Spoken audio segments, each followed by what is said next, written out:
আজকে কি হয়, মানে আমি যদি বলি যে ওই নাটকা ছেলে, তো বলবে আমি তো পিছিয়ে পড়েছি, বডি ঠিক, শেমিং ঠিক, করছি, ঠিক। হ্যান ত্যান। আমি যদি এই শব্দটা ব্যবহার, আমি যদি অন্য একটু শর্ট হাইট যদি বলি না, শেষ।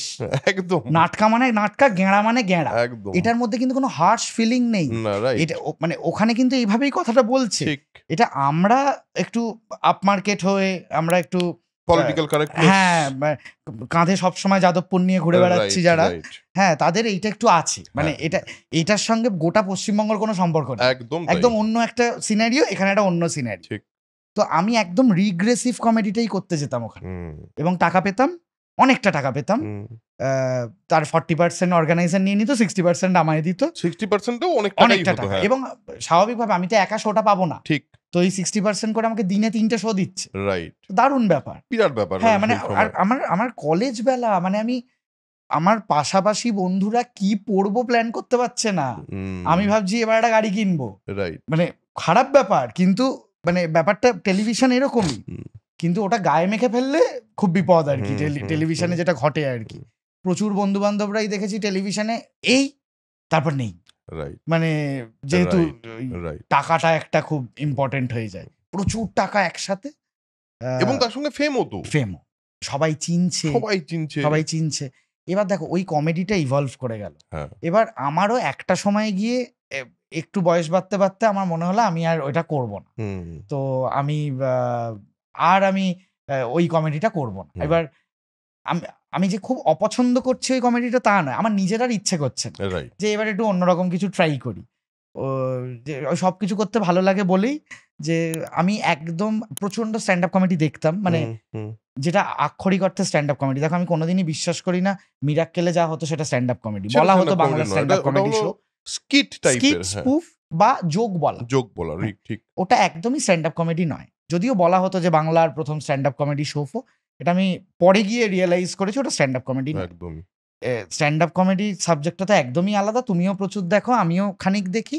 তো সেইটা দেখতে গিয়ে তখন মনে হলো যে যদি একটু ওরকমভাবে হুম, ট্রাই করা যায়। তো সেটাও অল্প বিস্তর ট্রাই করেছি। সময় দিতে পারিনি, তাই আর ঘাঁটাইনি। হুম। কিন্তু আগামী দিনে যে ইচ্ছে নেই তা নয়, কারণ কমেডিটা খুবই পছন্দের একটি সাবজেক্ট। আমি একটা ইন্টিমেট স্পেসে নাটকও করতাম। হুম, সেইটার মানে ওটা খুব কম শো করেছি, এটা 40 মিনিটের। হিন্দি আমাদের রাষ্ট্রভাষা নয় বলে একটি নাটক হুম, করতাম। হুম। ওটা বেসিক্যালি আমার চরিত্রটা একটা স্ট্যান্ড আপ কমেডিয়ান। আচ্ছা। তো সেইটা করতাম। মানে আমি স্ট্যান্ড আপ কমেডিটা করবো বলে আমি ওটা নাটকে ইনভলভ করিয়েছিলাম। আচ্ছা, যেহেতু থিয়েটারটা আমার আচ্ছা, চলছে, আচ্ছা। ওটাই আমি প্র্যাকটিসের মধ্যে আছি। হ্যাঁ, হ্যাঁ। তো স্ট্যান্ড আপ কমেডিটা একটু জানি, তো ওটাকে থিয়েটারের মধ্যে ইনক্লুড করে আমি একটা নাটক করেছিলাম। একা পাঠ করতাম বাহ! ওটাতে 40 মিনিট। হুম। ইন্টিমেট স্পেসেই করেছি, ওটা প্রসেনিয়ামে করিনি। তো এইভাবে খানিকটা ইউজ করার চেষ্টা করেছি, এবং আগামী দিনে বাকি সব কাজের মধ্যে আমার আবার ইচ্ছা আছে properly stand-up stand up comedy টা কমেডিটা কর। চর্চা করে আবার একটু মানে পারফর্ম করার। কিন্তু আমি আর বোধহয় ওই মাচাটায় আর নতুন করে, ওটা একটা আলাদা আবার একটা অন্য বল গেম, তো আমি হুম, আবার ওরমটা পারবো বলে মনে হচ্ছে না। তখন হুম, না আমার এত প্রি অকুপেশন, এত ব্যাগেজ ছিল না। হুম, এটা বোধহয় বয়স বাড়ার সঙ্গে সঙ্গেই হয়। হুম, একটা ব্যাগেজ এসে গেছে, একটা প্রি অকুপেশন এসে গেছে যে আমি এই কথাগুলো বলবো না। আগে আমি এত আগুপিছু ভাবতাম না। হুম। তো আমার যা মনে হয়েছে আমি বলেছি। সেটা আজকে মনে হয়েছে হয়তো ভুল কথা বলেছি। তাতে কোনো আমার আফসোস নেই, ওটা ওখানে বলতেই হতো। তো আর বোধহয় এবার আর আমি স্বতঃস্ফূর্তভাবে গিয়ে ওই মজাটা করতে পারবো না, রাইট, যেটা করতাম। রাইট, রাইট, এখন রাইট। মনে হবে, এ বাবা এটা বোধহয় হ্যাঁ, উচিত হচ্ছে হ্যাঁ, না। হ্যাঁ। এ বাবা আমি মেয়েটিকে ঠিক, কালো ঠিক, বললাম। ঠিক। হ্যাঁ, ছেলেটিকে কালো বললাম। আমি বলেছি। রেসিস্ট লাগছে হ্যাঁ, নিজেকে, এখন হ্যাঁ। এটা ব্যাগেজ এসে গেছে। ঠিক। এটা আমাকে শহর ব্যাগেজ দিয়েছে। তাই আমি আর পারছি না। মানে আম মিস করি। ওটা খুব মজা ছিল তো। হ্যাঁ, খুবই হ্যাঁ, মিস হ্যাঁ। করি।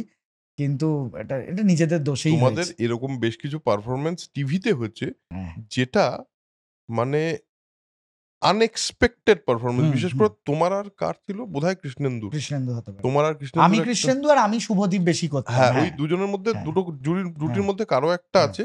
সেটা মানে আমি দেখে ভাবছি এটা টিভিতে ঘটছে ঠিক। ঘটনাটা। আরে এবং আমরা ৪ জন মিলে একটা সেই আদালতের স্কিট করতাম। হ্যাঁ, হ্যাঁ, ওটা হ্যাঁ। এখনো সবার আসে। একদম। হ্যাঁ, আমি মানে পরেই দেখেছি ওটা, তখন ১১ দেখিনি। বছর আগে করা। হ্যাঁ, আমি হ্যাঁ। অবাক হয়ে যাই। মানে এখনো ওই মাধ্যমিক এলে আমি দেখেছি আসে ওই মাথায় হাতুড়ি উঠে গেছে লাইনটা, হ্যাঁ মানে একদম 11-12 বছর 13 বছর 2011-এ আমরা ওটা পারফর্ম করেছি। মানে আমরা তখন ছোট, এত হ্যাঁ। আগুপি মানে আজ সত্যি আমরা নিজেরা 4 জন যখন আলোচনা করি, আমরা আজকে 4 জন না ওইটা করতে পারবো না, ওই একদম পারবে না, স্বতঃস্ফূর্ত পারবে না, এ পারবে না, বাবা ছি ছি পারবে না, এটা একদম পারবে উচিত না। না বলে পিছি তখন এত আগুপিছু ভাবতাম না, ঠিক। মানে করেছি মানে করে দিয়েছি, মানে দারুণ, মানে এখন খুব মজা লাগে, মানে হ্যাঁ, সেই ছেলেটা বা মেয়েটা হয়তো জীবনে মিরাক্কেল দেখেইনি, ঠিক কারণ তার সেই সময় হয়তো তার 6 বছর বয়স, এক্স্যাক্টলি আজকে 13 বছর পরে তার 19 বছর, দারুণ বয়স, একটা মারাত্মক বয়স, সে শেয়ার করছে, হ্যাঁ বলছে এটা একটা ঘটনা। তো ওই শেয়ারের তলায় একজন লিখছে, বলছে তোরা তো পেলিই না, আমরা বসে লাইভ দেখেছি, ঠিক ঠিক মানে ঠিক। লাইভ ইন দ্য সেন্স মানে হ্যাঁ, যখন টিভিতে টিভিতে দেখেছি, টেলিকাস্ট হ্যাঁ। হয়েছে তখন দেখেছি, তোরা তো এই জেনারেশনটাই নোস। মানে এবার এটা নিজেকে বুড়ো লাগছে না আনন্দ লাগছে বুঝতে পারছি না, কিন্তু ভালো লাগছে।